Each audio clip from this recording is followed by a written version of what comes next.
Gold trusted gold buyers తాకట్టులో ఉన్న బంగారాన్ని విడిపించి ఈ రోజు ఉన్న మార్కెట్ ధరకే కొనబడును. మరిన్ని వివరాలకు సంప్రదించండి 7771077720. నమస్తే, welcome to what TV. IBomma Ravi విచారణలో సంచలన విషయాలు బయటకు వస్తూ ఉన్నాయి. రవి సర్వర్ను అన్లాక్ చేశారు పోలీసులు. క్లౌడ్ సర్వర్లో సుమారుగా 21,000కు పైగా పైరసీ సినిమాలు ఉన్నట్లుగా పోలీసులు అయితే గుర్తించడం జరిగింది. దీంతో పాటుగా హాలీవుడ్ సినిమాలను సైతం పైరసీ చేసినట్లు గుర్తించారు సైబర్ క్రైమ్ పోలీసులు. ఇందులో ఏదైతే హాలీవుడ్ సినిమాలు ఏవైతే ఉన్నాయో ఇందులో కొన్ని సినిమాలు అయితే పేర్లు బయటికి చెప్పడం జరిగింది. అవి ఏంటంటే Jurassic world, rebirth, how to train your dragon. ఈ సినిమాలు ఏవైతే ఉన్నాయో వీటన్నిటి కూడా పైరసీ చేయడం జరిగింది. దాంతోపాటుగా చాలామంది favourite cinema Mission Impossible, the Avengers వంటి సినిమాలను కూడా ఈ ఇమ్మడి రవి పైరసీ చేసినట్టుగా పోలీసులు గుర్తించారు. ఏదైతే తన హార్డ్ డిస్క్లు కానీ తన క్లౌడ్ సర్వర్లు కానీ అన్లాక్ చేసినప్పుడు ఈ సినిమాలు కూడా అందులో ఉండడం జరిగింది.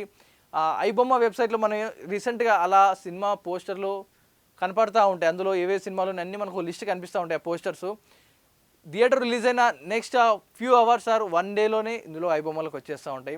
రీసెంట్ టైంలో రిలీజ్ అయిన హాలీవుడ్ సినిమాస్ కూడా ప్రేక్షకులు అభిమానులు చూస్తూ ఉంటారు. హాలీవుడ్ సినిమాస్ ఎంతోమంది, కానీ ఆ సినిమాస్ని కూడా తీసుకొచ్చి తెలుగు సినిమాలే కాదు హాలీవుడ్ సినిమాలని సైతం కూడా తీసుకొచ్చి ఇందులో పెట్టారంటే ఇప్పుడు హాలీవుడ్ ప్రొడ్యూసర్లు కూడా ధర్నా చేస్తారేమో అన్నట్టుగా కనిపిస్తూ ఉన్న సిచ్యువేషన్. ఎందుకంటే ఇక్కడ తెలుగు సినిమాలు చేశాడు, పాన్ ఇండియా దాటేసి ఇంటర్నేషనల్ లెవెల్కి వెళ్ళిపోయాడు ఇమ్మడి రవి. అక్కడ హాలీవుడ్ సినిమాలని ఇక్కడ రిలీజ్ చేస్తూ ఉన్నారు. ఇక్కడ ప్రొడ్యూసర్లు చాలామంది కూడా డబ్బులు పెట్టి కొనుక్కుంటారు. ఆ సినిమాలన్నీ కూడా ఇక్కడ రిలీజ్ చేయడం కోసం రైట్స్ కొనుక్కుంటారు, కానీ అవి కూడా పైరసీ అయిపోతూ ఉన్నాయి.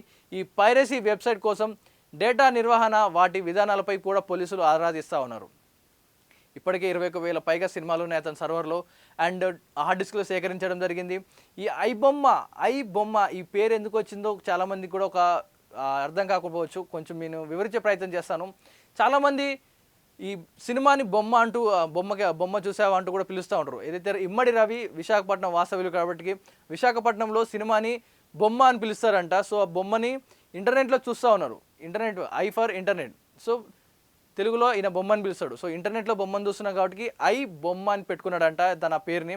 సో అలాగే ఇంకొక పేరు మనం ఏదైతే బెప్పం టీవీ అని పిలుస్తున్నామో దాన్ని యాక్చువల్గా ఆయన బలపం అని పెట్టాలనుకున్నాడంట. కానీ ఆ డొమైన్లో వచ్చిన ఒక టెక్నికల్ ఇష్యూ వల్ల ఎల్ అనే అక్షరాన్ని తీసేయడం జరిగింది. ఎందుకంటే ఆ పేరు బలపం అనే అక్షరం రావడం లేదని చెప్పి ఒక స్పెల్లింగ్లో మార్పులు చేసి ఆ బలపంలో ఎల్ తీసేసి బెప్పం టీవీ అని చెప్పి అయితే అతను పెట్టుకున్నాడంట.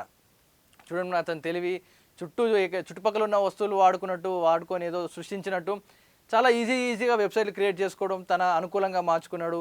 కొన్ని వందల సినిమాల్ని అలా movie rules and 1 Tamil rockers ఈ వెబ్సైట్లో వాళ్ళ దగ్గర నుంచి తీసుకొని దాన్ని ఏఐ వీడియో ఎన్హాన్స్ తోటి అందులో వేసుకొని దాన్ని కొంచెం క్వాలిటీ, సౌండ్, డిటిఎస్ ఇవన్నీ కూడా పెంచుకొని చాలా హెచ్డి ప్రింట్గా వదులుతూ ఉన్నాడు. ఓటీటీలో రిలీజ్ అయిన సినిమాని స్క్రీన్ రికార్డ్ పెట్టుకొని ఏదైతే సిస్టంలో స్క్రీన్ రికార్డ్ అన్నీ పెట్టుకొని అవన్నీ కూడా డౌన్లోడ్ చేసి దానిపైన ఒక 2 యాడ్లు 1x బెట్ క్లిక్ చేయండి, ఆడండి, పొందండి అంటూ కూడా 1x బెట్ సంబంధించిన యాడ్లు ఆ వీడియో మీద వేసేయడం, తన బెప్పం టీవీ ఐబొమ్మల వెబ్సైట్లో పబ్లిష్ చేయడం.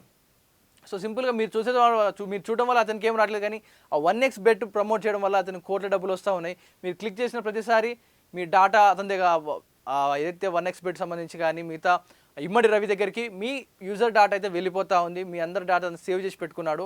మరి చూడాలి, ఇప్పుడు మరో 2 రోజులు అయితే ఇమ్మడి రవి కస్టడీలో తీసుకున్నారు పోలీసులు. ఇంకో 2 రోజుల విచారణ ముగిసింది. మరో 2 రోజులు అయితే ఇమ్మడి రవి పోలీస్ కస్టడీలోనే ఉండబోతా ఉన్నారు. ప్రస్తుతానికి ఇప్పుడు తెలిసిన ఈ ఇన్ఫర్మేషన్ అయితే ఇప్పటివరకు ఇలా ఉంది, కానీ ఈ 2 రోజుల్లో ఎలాంటి అప్డేట్స్ రాబోతున్నాయి? రవి నుంచి మొత్తం కూడా సర్వర్ డేటాస్ లాగుతారా, లేకపోతే అరేబియన్ హైలాండ్స్లో ఉన్న తన డేటాబేస్ ఏదైతే ఉందో తన ఆఫీసు పూర్తిగా అదంతా కూడా బయటకు తీస్తారా? ఆఫీస్లో ఉన్న ఎంప్లాయీస్ కానీ సర్వర్లు కానీ ఇవన్నీ కూడా బయటికి తోడి తీస్తారా లేదా? ఇదంతా కూడా కొంచెం ప్రశాంతకంగా మారింది. మీ అభిప్రాయం ఏంటి? ఇమ్మడి రవిపై మీ అభిప్రాయం ఎలా ఉంది? పాజిటివ్గా ఉందా, నెగిటివ్గా ఉందా? అంటే మీరు మద్దతు ఇస్తారా లేకపోతే నిరాకరిస్తున్నారు? మీ అభిప్రాయాన్ని కామెంట్ రూపంలో తెలియజేయండి. చరిత్ర సృష్టించినోడు ఇప్పుడు ఆ చరిత్రని తిరగరాయబోతున్నాడు. అబద్ధాల గోడల్ని బద్దలు కొట్టి నిజాలను రాగా మీ ముందుంచబోతున్నాడు. నిజమైన వార్తల కోసం వెంటనే డౌన్లోడ్ చేసుకోండి రా యాప్ని.